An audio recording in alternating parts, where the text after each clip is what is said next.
بسم الله الرحمن الرحيم يا أيها الذين آمنوا هل أدلكم على تجارة تنجيكم من عذاب أليم تؤمنون بالله ورسوله وتجاهدون في سبيل الله بأموالكم وأنفسكم ذلكم خير لكم إن كنتم تعلمون صدق الله العلي العظيم মহান আল্লাহ রাব্বুল আলামিন কোরআনে পাকের মধ্যে ঘোষণা করেছেন ইয়া আইয়ুহাল্লাযীনা আমানু হে ঈমানদার বান্দাগণ হাল আদুল্লুকুম আলা তিজারাতিন আমি কি তোমাদেরকে এমন এক তিজারতের ব্যবসার বর্মল এমন মহান কাজের সংবাদ দিব তুনজিকুম মিন আযাবিন আলীম যা তোমাদেরকে চিরস্থায়ী আখিরাতে অনন্তকালের আখিরাতে ভীষণ কষ্টদায়ক আযাব গজবের থেকে মুক্তি দান করবে এমন একটা মহান কাজ আছে সেই কাজটা করলে আল্লাহ বলে চিরস্থায়ী আখিরাতে ভীষণ কষ্টদায়ক আযাবের থেকে মুক্তি পাওয়া যাবে সেটা কি তুমিনুনা বিল্লাহি ওয়া রাসূলিহি আল্লাহ এবং রাসূলের ঈমানে মজবুত থাকতে হবে ওয়া তুজাহিদুনা ফি সাবিলিহি এবং তোমাদের জিহাদ করতে হবে চেষ্টা করতে হবে সর্বাত্মক সংগ্রাম জিহাদ করতে হবে আল্লাহ আমি আল্লাহর পথে বিআমওয়ালিকুম তোমাদের মাল সমূহ তোমাদের জান সমূহ যালিকুম খায়রুল লাকুম জানে মালে ওরাঙ্গে জিহাদ করা সর্বাত্মক চেষ্টা তোমাদের জন্য মঙ্গল ধরো তোমাদের কল্যাণ জরুরি এই বিষয়ে বা তাআলামুন তোমরা জানো যালিকুম খায়রুল লাকুম ইন কুনতুম তাআলামুন মানুষ না জানার কারণে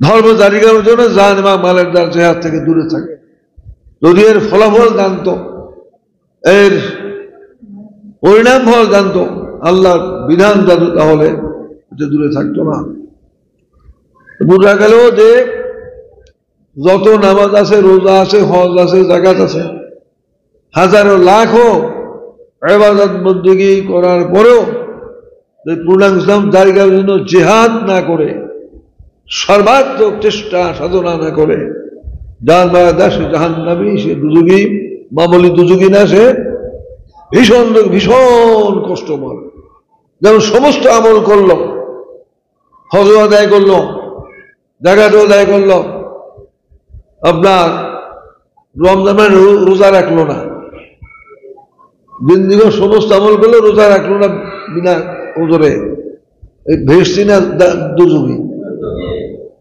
এইভাবে রোজাও করলো সব আমল করলো নামাজ পড়লো না ভেস্তি না দুজুগী এইভাবে জীবনভর সমস্ত নেকামল করলো ইবাদত বন্দি করলো কিন্তু জিহাদ করলো না পূর্ণাঙ্গ দিন শিক্ষা জারি করার জন্য সর্বাত্মক চেষ্টা সাধনা সংগ্রাম যা করেছে মামুলি দুজুগী না আলে ভীষণ কষ্টদায়ক আযাব তার জন্য রয়ে গেছে পরিষ্কার হয়েছে না তাহলে কি মনে করেন নামাজ আছে রোজা আছে হজ আছে যাকাত আছে তাসবিহ পাঠ করতেছি আমাদের ভেস্তুর দান যায় কোথায় আল্লাহর যত করা নির্দেশ যে কোনো হুকুম অমান্য করলে লঙ্ঘন করলে কঠিন দুর্যোগ তো নামাজ আল্লাহর হুকুম হজ যাকাত আল্লাহর হুকুম এইভাবে পূর্ণাঙ্গ দিন জারি করার জন্য চেষ্টা সাধনা সংগ্রাম জিহাদ করা আল্লাহর পক্ষের বিশেষ গুরুত্বপূর্ণ নির্দেশ করা কাজেই কাজটা আপনার করতে হবে পিছনের ভুলের জন্য কান্নাকাটি করতে হবে আল্লাহর কাছে ক্ষমা চাইতে হবে প্রত্যেকে নিজের সংসারে দিতে পাবে চিন্তা ভাবনা চেষ্টা তদবির করে সর্বাত্মক চেষ্টা করে সংসারের জন্য ওইভাবে পূর্ণাঙ্গ দিন যাতে জারি হয়ে কায়েম হয় দুনিয়ার যত মানুষ তাদের পূর্ণাঙ্গ দিন কবুল করে এই জন্য কয়জন লোকের চিন্তা চেষ্টা আছে আপনার ভালো করে বুঝতে হবে সংসারে যদি কম মহব্বত থাকে সে সুনিশ্চিত দুজুগি আল্লাহ মাফ না করলে 8-এর চেয়ে 3-এর মহব্বত বেশি রাখা ফরজ। পিতা মাতা আবাসদার, সন্তান সন্ততি, ভাই ব্রাদার, স্বামী স্ত্রী, আত্মীয় স্বজন, পরিশ্রমের কামাই করা, মারা সোয়াব, ব্যবসা বাণিজ্য, বাড়ি ঘর, কয়টা হয়েছে? 8টা জিনিসের কথা উল্লেখ করে আল্লাহ বলছেন, কি বলছেন? আহাব্বা ইলাইকুম, এই 8টা জিনিস যদি তোমাদের কাছে বেশি প্রিয় হয়, বেশি মহব্বতের হয়, মিনাল্লাহি ওয়া রাসূলিহি ওয়া জিহাদিন ফি সাবিলিহি, আল্লাহ, আমি আল্লাহর চেয়ে, আমি আল্লাহ রসুলের চেয়ে, এবং আমি আল্লাহর পথে জিহাদ করার চেয়ে। তাহলে 3টা ধমক দিছেন, ফাতারাব্বাসু হাত্তা ইয়াতি আল্লাহু বিআমরিহি, তোমরা ইন্তজার অপেক্ষা করো, আমি আমার সেই ধ্বংসের হুকুম, দোজখের হুকুম নিয়ে না আসা পর্যন্ত। আল্লাহু লা ইয়াহদিল কওমাল ফাসিক, আমি আল্লাহ আমার হুকুম ভঙ্গকারী ফাসিক সম্বন্ধে হেদায়েত দান করি না। দোজখের ধমক ফাসিক বলছেন, এবার এই অবস্থায় ভাইকে হেদায়েত নসিব বলছেন। 3টা ধমক, এর সাথে ধমক থাকতে পারে? এই কথার উপরে পিতা মাতা, সন্তান সন্ততি, ভাই ব্রাদার, স্বামী স্ত্রী, আত্মীয় স্বজন, পরিশ্রম, মালা সোয়াব, ব্যবসা বাড়িঘর, এইগুলির জন্য যেভাবে মানুষের মনে চিন্তা ভাবনা মহব্বত, তার সাথে অবশ্যই আল্লাহর জন্য, রসুলের জন্য, অবর্তমান ন্যায় রসুল এবং ধর্ম জায়গার জন্য চেষ্টা, সংগ্রাম, জিহাদ, এই 3-এর মহব্বত অবশ্যই বেশি অন্তরে থাকতে হবে। না থাকে, কম থাকে, তাহলে 3টা ধমক দিচ্ছেন, দোজখের ধমক, ফাসিক বলছেন, ভাইকে হেদায়েত বলছেন। বলবেন না? তাহলে আপনার খুব চিন্তার বিষয় কিনা? এখন কয়জন লোক আছে যে নিজের সংসারের জন্য খাট্টাখাটি করে, চিন্তা ভাবনা করে, কত প্ল্যান প্রোগ্রাম করে, এটা আপনার সংসারকে প্রতিষ্ঠিত করার জন্য, খোরাক পোশাকের জন্য, আহাল পরিবারের জন্য, তার চেয়ে বেশি ধর্মের জন্য চিন্তা হাজারের লক্ষে কয়জন লোক পাবেন? হাজারের লক্ষে কয়জন লোক পাবেন? পিছনের ভুলের জন্য আল্লাহর কাছে মাফ চাইতে হবে, ভুলের জন্য কান্নাকাটি করতে হবে, সামনে যাতে এই ভুল না হয়। তো এই মাহফিল সামনে আসতেছে, তো এ ব্যাপারে আপনার নিজের সন্তান, আপনার নাতি যেগুলি বড় হয়েছে, এদেরকে মাহফিলে নিয়ে আসার জন্য চেষ্টা করা, উপদেশ দেওয়া অনেক উঁচু স্তরের গুরুত্বপূর্ণ ফরজ কিনা? গুরুত্বপূর্ণ ফরজ। তাবলীগ খাস করা কি? তাবলীগ খাস করা কি? তাবলীগ কয় ভাগ? খাস ভাগ। তাবলীগ দল এই তাবলীগের ভাগ রাখছে না ধ্বংস করছে? 3টা ভাগ ধ্বংস করছে না? 40 উসুলের মধ্যে কয় ভাগ রাখছে? 6, আর 34টা ধ্বংস করছে। যাই হোক, আর এক দিক অনেক লম্বা, কঠিন।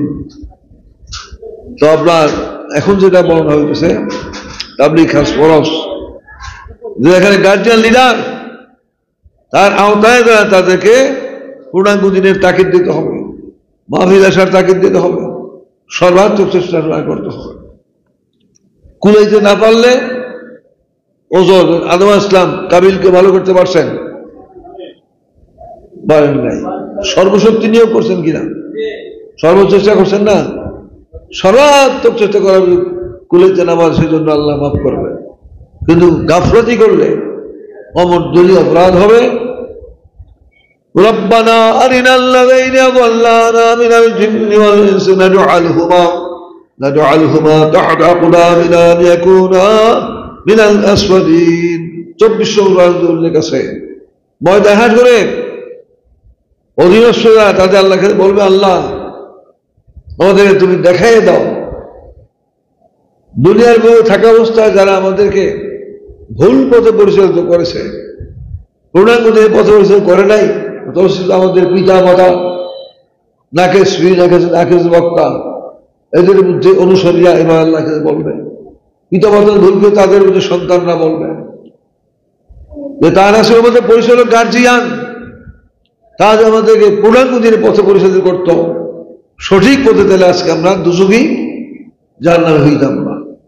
আমার যে পিতামাতা আমার গার্জিয়ান এবং নাকে স্ত্রী নাকে তারা বলবে এরা আমাদেরকে আংশিক পথে পরিচালিত করেছে, তার সাথে ৮০ ভাগ ফরজ রাস্তার সন্ধান দিছে না, সেই জন্য আমরা এই ৮০ ভাগ ফরজ রাস্তার তরকারি হয়েছে।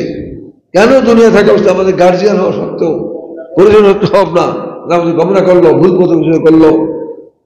আল্লাহ তুমি তাদেরকে দেখাই দাও না আলুমা দামে না, তাদেরকে আমরা পায়ের নিচে ফালাবো, পায়ের নিচে ফালাই বুকে পায়ে হাড় মাংস মাটির সাথে মিশিয়ে দেব। এখন যদি ভর মাহফিলের মধ্যে বলে আমার বাবারে দেখাই দেন, আমি পায়ের নিচে ফালাই হাড় মাংস মাটির সাথে মিশিয়ে দেব, এর চাইতে লজ্জা, এর চাইতে কষ্ট, এর চাইতে দুঃখ কিছু হইতে পারে? এই ময়দান হাসরে কোটি কোটি লোকদের মধ্যে এইভাবে বলবে। যে সমস্ত গার্জিয়ানরা সন্তানদেরকে পূর্ণাঙ্গ দিনের দাখিল করার জন্য সর্বাত্মক চেষ্টা না করবে, গাফলাতি তাদের বিরুদ্ধে এইভাবে বলবে। নাকে শ্রী আলমদের বিরুদ্ধে দলে অনুসরীরা বলবে। তাহলে বিষয়টা মারাত্মক কিনা, গুরুত্বপূর্ণ। এই জন্য আপনার তাবলীগ খাস ফরজ। এই জন্য আপনার সর্বশক্তি নিয়োগ করতে হবে নিজের সন্তান নাতি যেগুলি বড় হয়েছে, বাতিরা ইত্যাদি ইত্যাদি, এদেরকে মাহফিলে নিয়ে আসার জন্য চেষ্টা করতে হবে। আপনার পূর্ণাঙ্গ ইসলামের